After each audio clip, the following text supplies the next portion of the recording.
तो चैप्टर हम लोग का 3 है ना। और एक्सरसाइज 3.3 का क्वेश्चन नंबर 2 तक हम लोग किए हुए हैं ना। तो आज क्वेश्चन नंबर 3 का करते हैं और 3 का फर्स्ट देखते हैं। तो पहले 3 क्वेश्चन क्या बोलता है उसको समझ लेते हैं ना।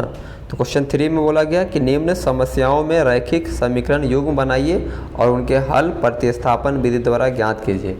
यानी कि इसके नीचे बहुत सारे क्वेश्चन है दिया हुआ है, तो उसमें से हम लोग इसका परिस्थिति को समझना है और एक इक्वेशन बनाना है। तो पहला क्वेश्चन कहता है दो संख्याओं का अंतर 26 है। दो संख्याओं का अंतर 26 है। तो पहले हम लोग मानते हैं दो संख्या, ऐसे लिखते हैं माना कि दो संख्या है तो पहला और दूसरा मान लेते हैं, है ना। माना कि पहली संख्या कौन सी संख्या,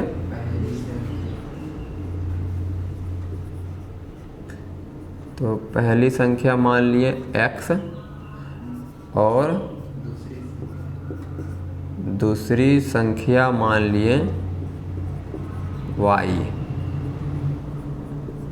ठीक है। अब हम लोग इसका अगर प्रश्न अनुसार बात करें, सीधा शॉर्ट में लिखते हैं अकॉर्डिंग टू क्वेश्चन। तो बोला इन दो संख्याओं का अंतर का मतलब घटाना। तो दो संख्याओं का अंतर कितना दिया हुआ है 26। तो ये हम लोग का एक समीकरण बना। और पुनः एक और कंडीशन दिया है, फिर से हम लोग अकॉर्डिंग टू क्वेश्चन ही जा रहे हैं। पुनः का मतलब हो गया वापस से। तो एक बार फिर बात यहाँ कहता है कि एक संख्या दूसरी संख्या का 3 गुनी है। एक संख्या जो है, जैसे मान लो ये जो संख्या है, दूसरी संख्या का, ये जो संख्या है इस संख्या का क्या है 3 गुनी है। तो 3 गुनी का मतलब क्या करना होगा, 3 से y को गुना करना होगा। और इसको अगर हम लोग इधर ले आते हैं तो ये बन जाएगा x माइनस 3y बराबर 0। ये क्या बन गया समीकरण 2। अब ये दो समीकरण को हमको क्या करना है, हल करना है। कौन सा विधि से, प्रतिस्थापन विधि से।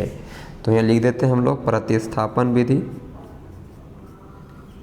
कि भाई अब हम लोग यहाँ के बाद प्रतिस्थापन विधि लगाने वाले हैं। ठीक है, प्रतिस्थापन विधि। तो प्रतिस्थापन विधि में हम लोग जानते हैं किसी भी इक्वेशन का यूज करके हम लोग क्या कर सकते हैं, बना सकते हैं। तो अगर हम यहाँ देखें तो यहीं पे x बराबर निकला हुआ था, देख रहे हैं ना।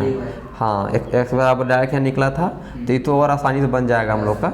तो ऐसा करते हैं ना, इस इक्वेशन का नहीं, इसी को समीकरण 2 मान लेते हैं। ठीक है, इसी को हम लोग क्या कर लेते हैं, समीकरण 2 मान लेते हैं। और सीधे क्या कर दो, समीकरण 2 का मान को 1 में रख दो, है ना। समीकरण 2 का मान 1 में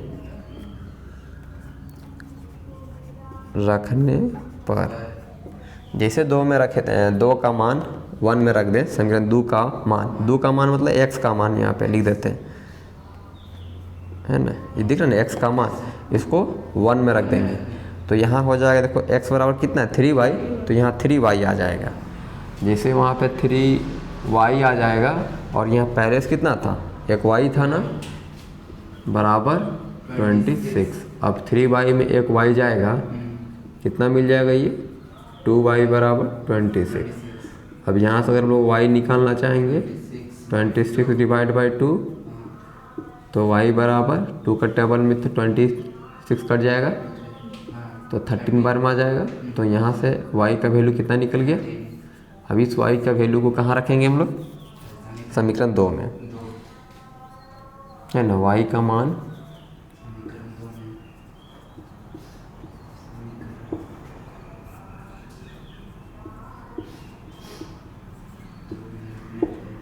समीकरण 2 में रखने पे, तो जैसे 2 में रखेंगे तो 2 में क्या है, x बराबर 3y। तो यहाँ हो जाएगा x बराबर 3 और y की जगह में आ जाएगा 13। तो x बराबर कितना हो जाएगा 39, तो ही दोनों का मान निकल गया। यानी हम लोग समझ गए कि जो पहली संख्या है वो है हमारा 39। अतः पहली संख्या बराबर x है, x का मान निकला 39, और दूसरी संख्या y है जिसका मान है 13। तो यही हम लोग का आंसर हो गया। चलो इसको राइट करो पटले। तो ध्यान देना है, क्वेश्चन नंबर 3 का सेकेंड में कहता है कि दो समपूरक कोणों में बड़ा कोण छोटा कोण से 18 डिग्री अधिक है, उन्हें ज्ञात कीजिए। तो आपको पहले समझना हो क्या होगा कि ये जो समपूरक कोण का क्या मतलब होता है। तो आप जाकर देख लो, इसे अगर कोई ये लाइन है, ठीक है, और कोई एंगल इस तरह से बन रहा है, तो जब ये एंगल और ये एंगल दोनों को ऐड करने से, यहाँ वाला और यहाँ वाला को अगर ऐड करने से 180 आता है, तो समझ लीजिए कि ये क्या है, समपूरक कोण है। और अगर जोड़ने से 90 आता है तो फिर वो पूरक कोण है। तो हम लोग अभी ये मान लेंगे कि जो छोटा है, जो बड़ा दिख रहा है उसको मान लेते हैं x डिग्री, और जो छोटा दिख रहा है उसको मान लेते हैं y डिग्री। तो एक तो हम लोग को यही मिल जाएगा कि x को और y को अगर जोड़ेंगे तो 180 डिग्री देगा, क्योंकि समपूरक है। तो सबसे पहले जब यहाँ हम लोग सॉल्यूशन करेंगे, सॉल्व करेंगे, तो हम लोग यहाँ पे लेट कर लेते हैं, यही चीज़ मान लेंगे। माना कि जो बड़ा कोण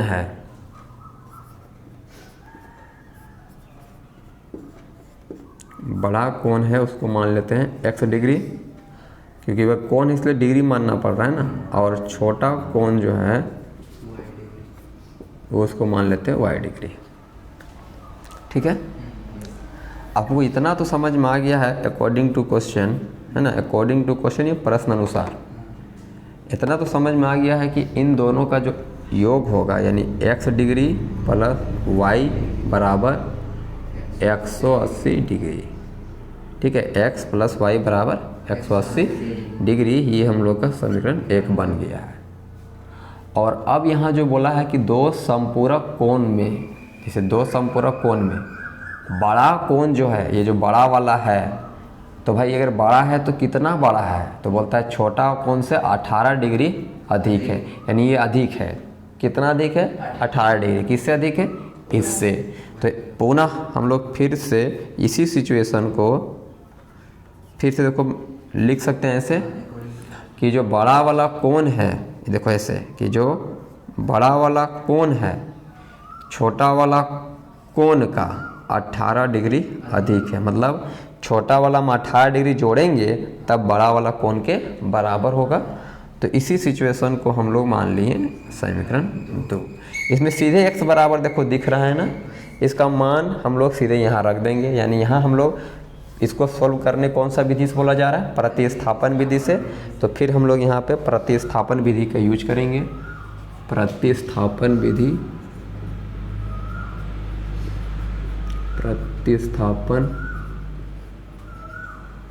विधि लगाएंगे।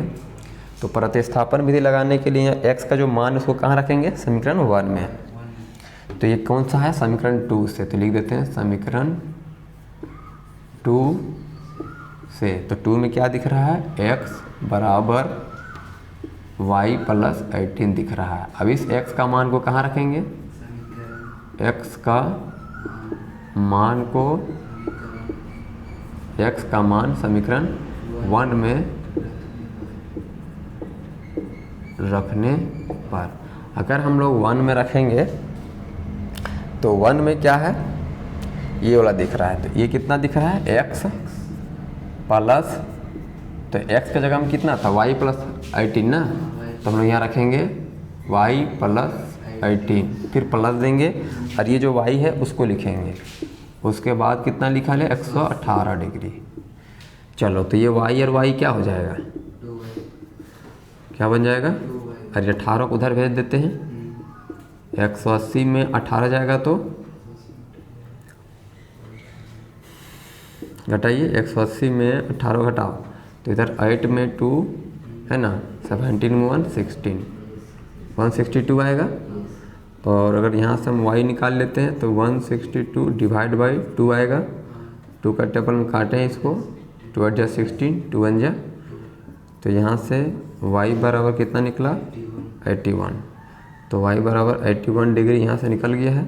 अब इस y का वैल्यू को कहाँ रखेंगे हम लोग, कहाँ पे, समीकरण 2 में। तो y का मान समीकरण 2 में रखने पर, जब 2 में रखेंगे, 2 में क्या दिख रहा है, x प्लस वाई बराबर 18 दिख रहा है। तो यहाँ हम लिखेंगे x बराबर y प्लस 18। तो y का मान हम लोग जानते हैं यहाँ पे 81 है और ये 18 है। इन दोनों को अगर ऐड करते हैं तो 99 डिग्री आएगा। कितना आएगा, तो x बराबर निकल गया 99। तो हम लोग जान गए हैं कि जो हम लोग माने थे बड़ा कोण वो ये वाला है और छोटा कोण ये वाला है। तो यहाँ लिख देंगे नीचे, अतः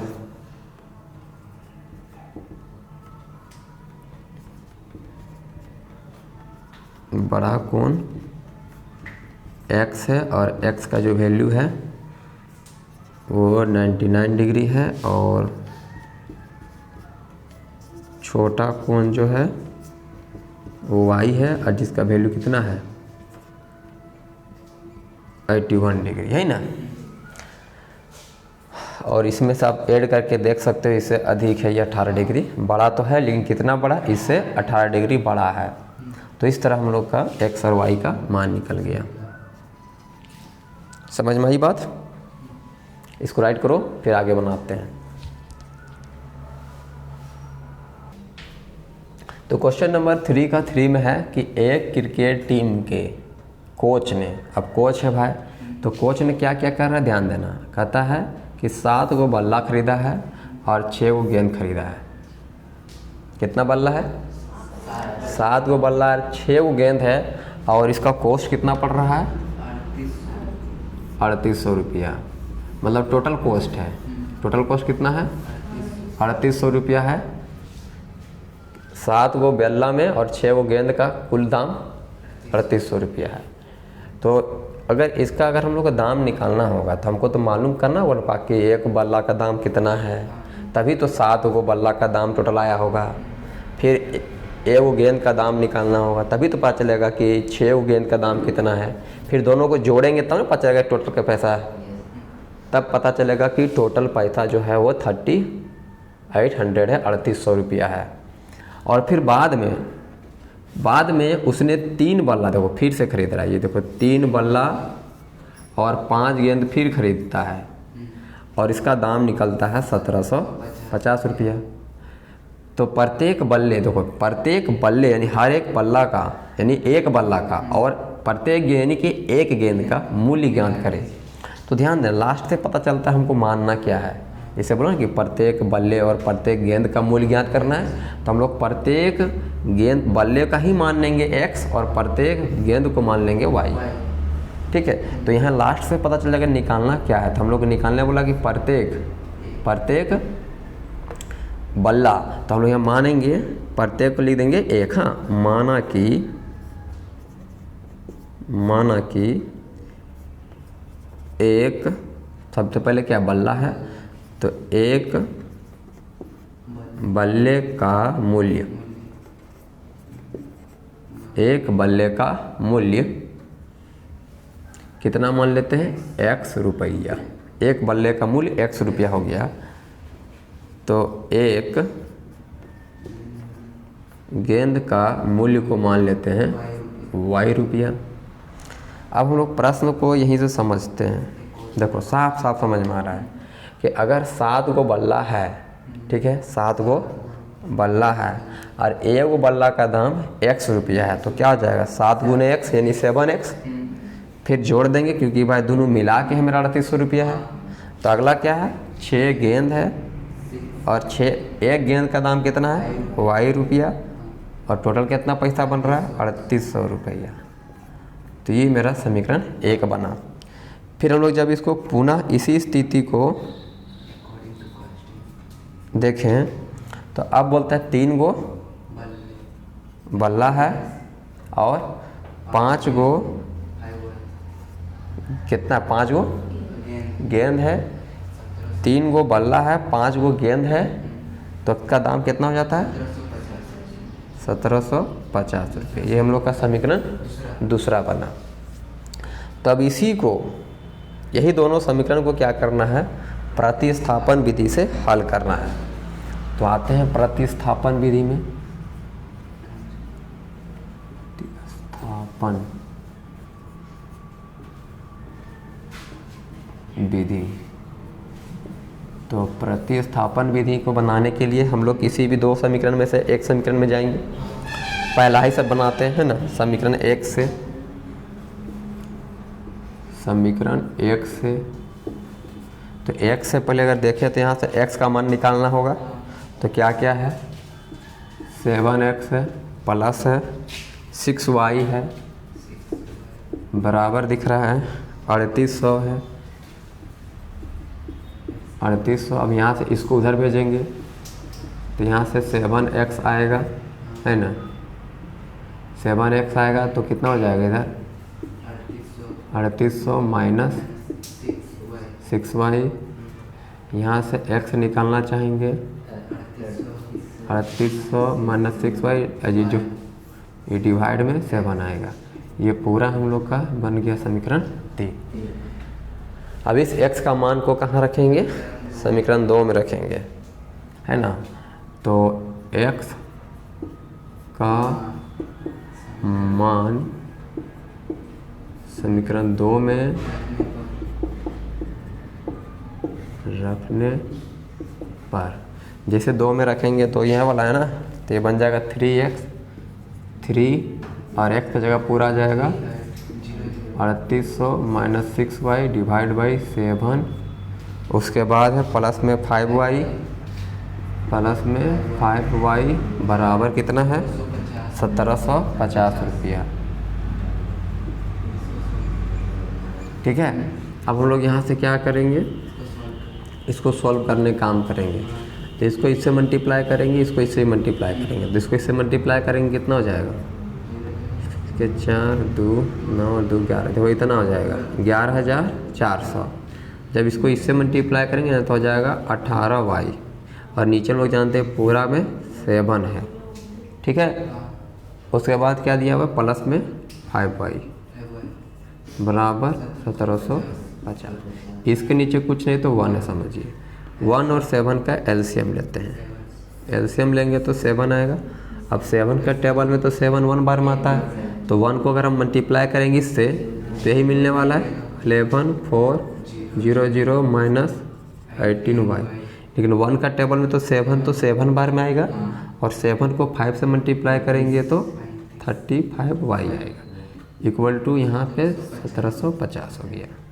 अब हम लोग जानते हैं ऊपर में ये तो भाई 11400 है, ठीक है। अब यहाँ माइनस और यहाँ प्लस है, ये माइनस है और ये आपका प्लस है, तो माइनस प्लस तो माइनस होता है। अब 35 में 18 घटाएंगे तो आप ही लोग बताइए कितना मिलेगा। 35 में 18 घटाएंगे 17 मिलेगा प्लस में। और ध्यान देना इधर जो डिवाइड में थे, ये जो डिवाइड में था उधर जाएगा तो मल्टीप्लाई में बदल जाएगा, ऐसा 1750 गुने 7 ऐसा होगा। अब इसको गुना करेंगे कितना मिल जाएगा, 0 7 5 35 के 5 3 37 49 50 51 52 5 7 5 12 12250। अभी जो प्लस में है उसको उधर भेजेंगे तो माइनस में इधर आएगा 11400। अब इधर 5 कितना गया 17y। अब हम लोग क्या करते हैं, इसको इससे घटाते हैं। घटाएंगे तो 0 में 0 जाएगा तो 0 आएगा, 5 में 0 जाएगा तो 5 आएगा, 12 में 4 जाएगा तो 8 आएगा, है ना। अब यहाँ एक में एक गया ख़त्म, एक में गया 850 आ रहा है।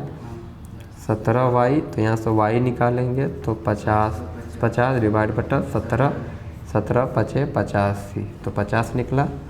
तो y का मान निकला 50। इससे ये समझ में आया कि y का मतलब एक गेंद का मूल्य 50 रुपया आ रहा है। एक गेंद का मूल्य कितना आया? 50 रुपया आ रहा है। अब इसी को हम लोग क्या करते हैं, है ना। अच्छा, ये सिंबल इसीलिए का होता है, इसीलिए, हाँ ठीक है, इसीलिए ये आंसर इतना दे रहा है। तो y बराबर जो आया उसको कहाँ रखेंगे हम लोग? इसमें रखेंगे, है ना। जगह कहाँ, यही बना देते हैं।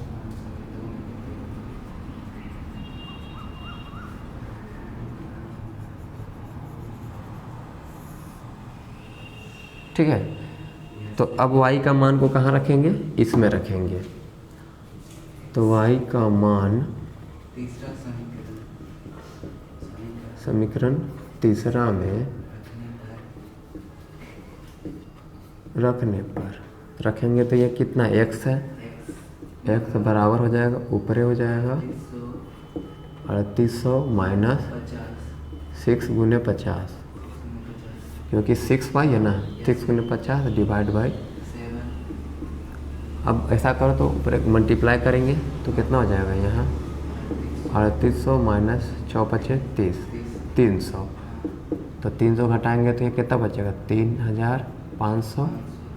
और अच्छा, बटा में 7 भी तो था। अब घटाने से कितना मिला? 3500 डिवाइड बाई 7। और अब 7 का पड़ा भी कट जाएगा ना, 7 बचे 0 0, यानी x बराबर कितना निकला? 500। तो क्या समझ में आया हमको? आंसर फाइनल क्या है कि एक गेंद का जो मूल्य निकला,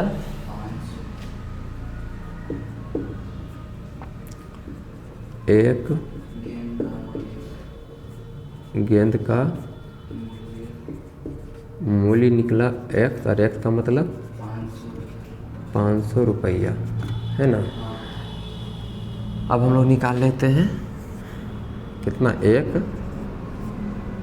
गेंद का था पहले, अच्छा पहले बल्ला का था ना, सॉरी बल्ला पहले, बल्ला पहले था, उसके बाद गेंद का मूल्य निकालेंगे। y रुपया, ये कितना है? 50 रुपया।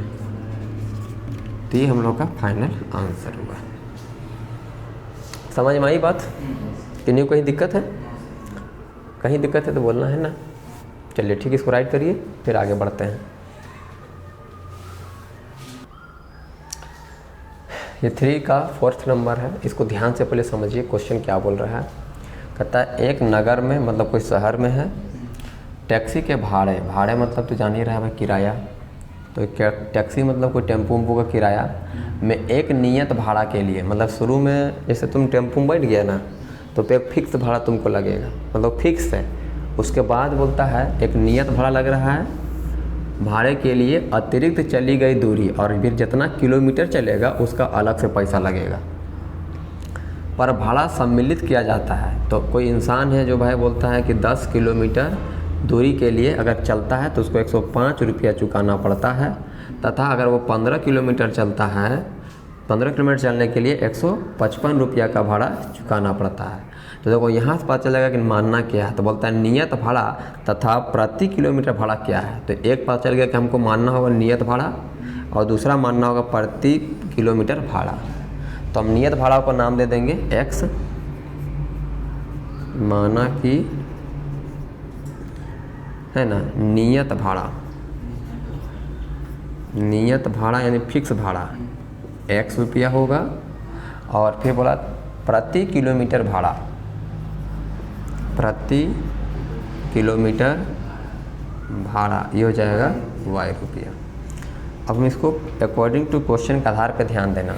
ये भाड़ा तो फिक्स है, देखो ये भाड़ा x तो फिक्स है। शुरू में बोला था 10 किलोमीटर चलेगा, तो 10 किलोमीटर चलेगा तो 10, और 1 किलोमीटर का हम लोग जानते हैं भाई क्या माने को, प्रति किलोमीटर मतलब 1 किलोमीटर का भाड़ा y रुपया, तो y हो जाएगा और बराबर कितना पैसा लग रहा है 105 रुपया। ये पहला कंडीशन के आधार पे पहला इक्वेशन बना। और पुनः हम लोग फिर से बनाते हैं, पुनः अकॉर्डिंग टू क्वेश्चन जाएंगे। तो 15 किलोमीटर का है तो ये हो जाएगा x प्लस 15y बराबर 155 रुपया। ये हम लोग का हो गया दूसरा इक्वेशन। अब ये दो इक्वेशन को हमको क्या करना है, प्रतिस्थापन विधि से हल करना है। और फिर ये भी बताना है लास्ट में कि एक व्यक्ति को अगर 25 किलोमीटर अगर वो यात्रा करता है तो उसको कितना भाड़ा देना होगा। मतलब ये 25 किलोमीटर हमको बाद में निकालना है लास्ट में। पहले तो ये सवाल है कि एक नगर में टैक्सी के भाड़े में एक नियत भाड़ा के लिए अतिरिक्त चली गई दूरी पर भाड़ा सम्मिलित है। मतलब दो भाड़ा है, एक तो नियत भाड़ा, दूसरा प्रति किलोमीटर चला गया भाड़ा। अगर कोई इंसान 10 किलोमीटर चलता है तो उसको 105 रुपये चुकाना पड़ता है, अगर 15 किलोमीटर चलता है तो 155 चुकाना पड़ता है। तो ये पता करना है कि नियत भाड़ा कितना है और प्रति किलोमीटर भाड़ा कितना है। तो हम नियत भाड़ा को मान लिए x और प्रति किलोमीटर भाड़ा को मान लिए y, यानी कि पहला सिचुएशन बनेगा x प्लस 10y बराबर 105 रुपया और दूसरा बनेगा x प्लस 15y बराबर 155 रुपया। पहले तो हम इन दोनों समीकरण को क्या करना होगा, हल करना होगा। जैसे दोनों समीकरण को हम लोग हल करेंगे उससे हम लोग को एक कंडीशन मतलब एक x का और y का मान निकल जाएगा। तो हम इसको कैसे कौन सा विधि सॉल्व कर सकते हैं, प्रतिस्थापन, क्योंकि हम लोग को साफ साफ इस सवाल में बताया गया था कि प्रतिस्थापन से ही हल करना है। ठीक है, इसीलिए हम लोग कोई दूसरा विधि नहीं लगा सकते हैं। चलिए तो हम लोग इसको सॉल्व करते हैं कौन सा मेथड से, प्रतिस्थापन विधि से। प्रतिस्थापन विधि। अब प्रतिस्थापन विधि लगाएंगे तो मालूम होना चाहिए किसी भी एक इक्वेशन से हमको पहले x का मान निकालना होगा। तो समीकरण 1 से चलते हैं, समीकरण 1 से। तो समीकरण 1 में क्या दिख रहा है, x प्लस 10y बराबर 105 दिख रहा है। इसको उधर भेज देते हो, यहाँ से x निकल गया, 105 माइनस 10y, ये बन गया मेरा समीकरण तीसरा। अब x का मान हम लोग कहाँ रखेंगे,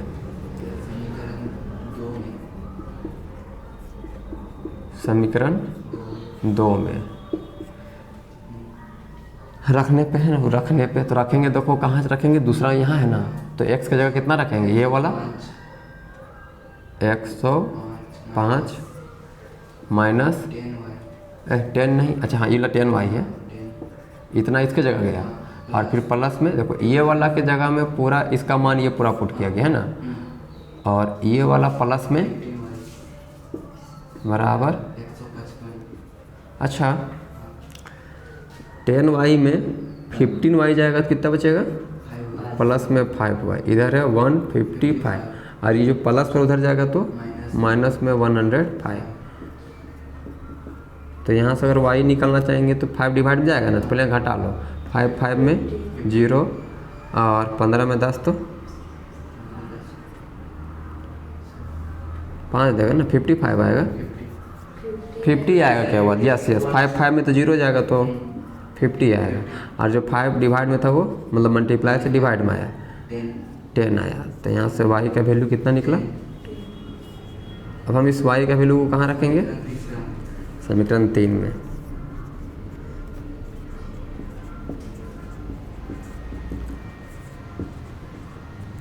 रखने पर क्या हो जाएगा, x बराबर 105 माइनस 10y, 105 माइनस 10 गुने 10, तो 105 गुने 100, तो 5 रुपया निकला, 5 रुपया निकला क्या चीज़। अब x और y क्या माने थे हम लोग, x माने थे नियत भाड़ा और y माने थे प्रति किलोमीटर भाड़ा। तो इसको लिख देते हैं भाई हम लोग इधर, ध्यान देना। हम लिखते हैं आता पहले क्या है, नियत भाड़ा, नियत भाड़ा है x रुपया, यानी x कितना निकला, 5 रुपया, ठीक है, कितना निकला। उसके बाद कौन सा भाड़ा है, प्रति किलोमीटर, यस, तो प्रति किलोमीटर भाड़ा। नाम क्या है? वाई रुपया, और वाई कितना निकला है? 10 रुपया। अब याद रखना, दो चीज़ पता चल गया।